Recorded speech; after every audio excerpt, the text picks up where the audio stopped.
Okay, we just changed the battery in this Honda, and now we're going to start it up, and you're going to see what happens with all the display.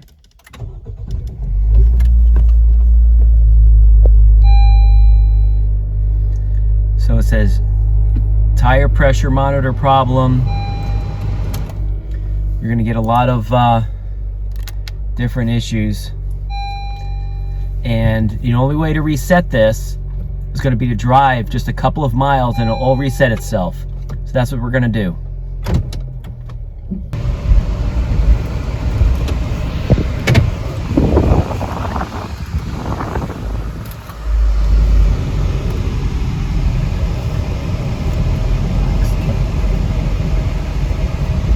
As you see, it's cycling through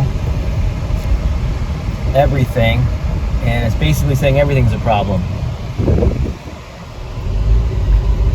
So far, I've only driven a tenth of a mile.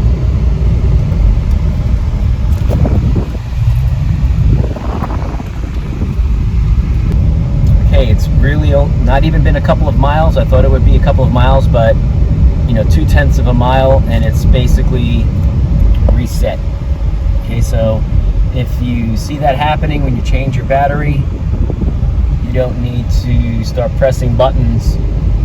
Just drive it just around the block, I guess, and you're good to go. If this video helped you, please give me that thumbs up. Appreciate you all. Have a great day.